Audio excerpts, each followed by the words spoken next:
PSL का auction किसी सनसनीखेज ड्रामे से कम ना था। हर मोमेंट पे बदलती सूरत-ए-हाल और इंटरेस्ट इतना ज्यादा कि व्यूअर्स पलक ना झपक सके। लेकिन सबसे पहले रुकिए, दो जो टीमें सिलेक्ट हुई हैं जिसमें एक हैदराबाद है, दूसरी सियालकोट, क्या आपकी ये फेवरेट टीम्स हैं? क्या आप एग्री करते हैं कि ये ही दो टीम्स होनी चाहिए थी, या आपके ख्याल में कोई और दो नाम होने चाहिए थे, या इनमें से कोई एक और नाम भी हो सकता तो ज्यादा बेहतर था? अपनी राय दीजिए। आइए बात करते हैं बिडिंग प्रोसेस पे। 3 बजे लोगों का आना जाना शुरू हो गया, मैं वहीं पर मौजूद था, सारी एक्टिविटी मैंने कवर की। बड़े बड़े लोग, बड़े बड़े नाम, मीडिया, आपकी शोबिज से आपकी पॉलिटिक्स, आपके मिनिस्टर्स, आपकी गवर्नमेंट, बिजनेस कम्युनिटी, यानी कि आपका पूरा मेला सज गया था इस्लामाबाद में। लेकिन बिड की अगर हम बात करें तो बिडिंग कंपनी कौन है जिन्होंने विन किया, उनका क्या बैकग्राउंड है, किस तरह से सारा मामला हुआ, इस वीडियो को देखिएगा, मैं बताता हूं। बात यह है कि पहली बिड में जब बात आई तो लोग सोच रहे थे कि शायद इन्वेरेक्स ग्रुप या फिर जैज में से कोई एक जो है वो टीम लेकर जाएगा, क्योंकि बड़ी इन्वॉल्वमेंट थी क्रिकेट की। इन्वेरेक्स का 10 साल से ज्यादा का पार्टनरशिप है पीसीबी में, डिफरेंट कैपेसिटीज में स्पॉन्सर करते रहे। इसके बाद जैज बहुत बड़ा ग्रुप है, तो लोग कहते यार इनमें से कोई एक टीम ले उड़ेगा, तय बात है। लेकिन ऐसा ना हुआ। जब पहली टीम्स की बिड खुली तो बात, जब बहुत सारे बिडर्स ने हिस्सा लिया, लेकिन बात जब 140 करोड़ से ऊपर गई तो आहिस्ता आहिस्ता बिड्स की आवाज नीचे जाना शुरू हुई। यानी कई टीमों का शायद बजट 140 करोड़ या 150 करोड़ तक था, लेकिन जब कहानी ऊपर निकल गई तो लोकल पाकिस्तानी मार्केट साइड पर हो गई और फॉरेनर बिडर्स जो हैं वो ही हमें ज्यादा मार्केट में दिखाई दिए। पहली बिड में टक्कर हुई एफकेएस की और उसके साथ मुकाबले के एक अमेरिकन में पाकिस्तानियों की कंपनी है, वो उसके बारे में मैं डिटेल आपको बताऊंगा।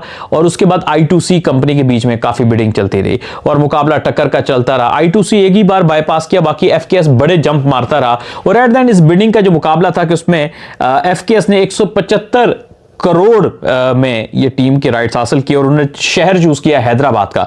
अब जो उसके ऑनर थे एफकेएस के, उन्होंने कहा कि मैं हैदराबाद में पला बड़ा हूं और मैं हैदराबाद में ही रहा हूं, जिसकी वजह से मेरी ब्रॉटअप वहां का है, तो मेरा शहर था, इसलिए मैं हैदराबाद को ही चूज करूंगा। और हैदराबाद की अच्छी बात है कि स्टेडियम उनके पास है, इंटरनेशनल स्टेडियम है, सिर्फ उसको रेनोवेट करना है, तो they have their basis covered. इसके बाद I2C ने खूब मुकाबला किया, करीब करीब भी आए, लेकिन आखिरी मोमेंट में उनसे बाजी ले गए। 175 करोड़ के ऊपर जो है वो आपके एफकेएस वाले।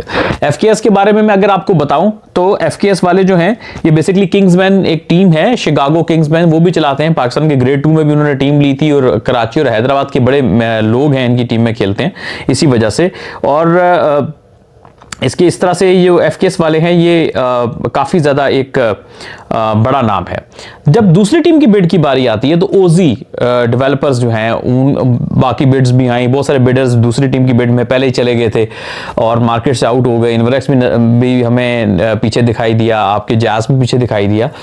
तो कुछ प्रिज्म वाले ने तो बिल्कुल बिडिंग ही नहीं की, वो बड़े अरबी सा ड्रेस पहन के आए थे। तो बात यह है कि मामला टक्कर और सिंह फंसे आकर I2C एक बार फिर मैदान में आया, ये सीरियस दिखाई दे रहा था टीम लेने के लिए, और उनका टक्कर इस बार फंसी ओजी डेवलपर्स के साथ। ओजी डेवलपर्स, आप I2C तो एक टेक कंपनी है, ओजी डेवलपर्स की हम बात करें तो ओजी डेवलपर्स जो हैं वो बहुत बड़ा डेवलपिंग का नाम है। पाकिस्तान में बड़े प्रोजेक्ट्स, दुबई में और आपकी पूरी दुनिया में। एक ये बेसिकली ऑस्ट्रेलियन बेस्ड एक रियल स्टेट डेवलपमेंट डेवलपर्स हैं और वहां से यहाँ पाकिस्तान आए। अच्छा, इस सब के बीच में जब उनकी टक्कर फंसी तो बात जब 1.5 मिलियन से ऊपर गई, 170s में चली गई, तो फिर मामला बड़ा दिलचस्प हुआ। किसी ने एक बार 1 करोड़ बढ़ा दिया, किसी ने 2 करोड़ बढ़ा दिया, किसी ने 3 करोड़ बढ़ा दिया। जब मामला 1.8 मिलियन पे आ गया, किसी ने जब 1.8 मिलियन पे टक्कर फंसी भी थी, टाइम आउट भी लिया गया, बहस भी हुआ, लेकिन एट द एंड इसी एक टकराव में, इस सब की सूरत हाल में 185 करोड़ पे फिर एट लास्ट ओजी डेवलपर्स ने टीम ली। और आप सोच सकते हैं कि कहां पे 10 करोड़ का 12 करोड़ 15 करोड़ और 20-25 करोड़ की टीमें थी 2015 में। आज जो सबसे महंगी टीम बिकी, उन्होंने सियालकोट का नाम का इंतखाब किया। ओजी डेवलपर्स ने 185 करोड़ की जो है वो उन्होंने टीम को खरीदा। ये फ्रेंचाइज फीस है, ईयरली फ्रेंचाइज फीस है। याद रखिएगा कि इसके अलावा जो बाकी अखराजात होते हैं फ्रेंचाइज को चलाने के, वो बिल्कुल अलग हैं, इससे हटके हैं। तो मतलब बहुत हाई लेवल पे पीएसएल के मुकाबले में पिछले देखेंगे तो बिड हुआ है। बहरहाल 2 टीमें फाइनलाइज हुई हैं, दोनों ने अपना अपना विजन बताया और दोनों ने अपनी अपनी राय दी। अब 2 नई टीम्स हैं, कौन से प्लेयर होंगे, क्या मैनेजमेंट होगी उनकी, कौन से कोचेस होंगे, क्या उनका आउटफिट होगा, इनके ऑफिसर्स कहाँ होंगे। सबसे बड़ा चैलेंज ये है पीएसएल में कि पीएसएल में जो अक्सर ऐसी मतलब फ्रेंचाइजीज हैं जिनके जिस शहर के नाम पे है उनसे उनका ताल्लुक ही नहीं है, यानी ना उनका ऑफिस है ना वहां जाते हैं, तो लोगों के साथ कनेक्शन कमजोर है।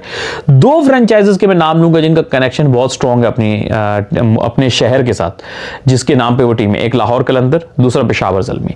यानी दो, इनके अलावा जो फ्रेंचाइज हैं उनका कनेक्शन कमजोर है अपने सिटी के साथ, इतना अच्छा कनेक्शन नहीं है जिनको इंप्रूव करने की मेरा ख्याल है कि जरूरत है। हाँ, मुल्तान सुल्तान को भी मैं कहूंगा अपने शहर के साथ ठीक है, इन अ सेंस कि उनके जो ऑनर थे जो पहले अली तरीन सब, वो इंगेज रखते थे अपने आप को। बाकियों को मैं सीरियसली इसमें इंप्रूवमेंट की जरूरत है, और आई होप कि ये नए जो आएंगे ये इस कम से कम खला को पूरा करेंगे। सो बहरहाल ये थी ऑक्शन की कुछ सूरत हाल। अली तरीन नाराज हुए, उन्होंने कहा कि यार मैं नाराज इन अ सेंस कि उन्होंने आखिरी टाइम पर ये कहा कि मैं वो बिड में थे, उनका जो ग्रुप था, लेकिन उन्होंने बैकआउट इसलिए किया, उसने कहा मैंने बड़ा मशवरा किया, उन्होंने कहा ये मुल्तान सुल्तान जो है वही हमारी पहचान है, जुनूबी हमारी पहचान है, तो वो नहीं है तो उसके साथ हमें जाना बनता नहीं है। तो अली तरीन बैकआउट करके, उसमें आपका ओपिनियन, आप क्या कहते हो। लेकिन बहरहाल एक full of excitement, full of drama, full of energy and new experience for Pakistan people जो पाकिस्तान में, पाकिस्तान से बाहर हैं। आपको कैसा लगा ऑक्शन, जरूर बताइएगा।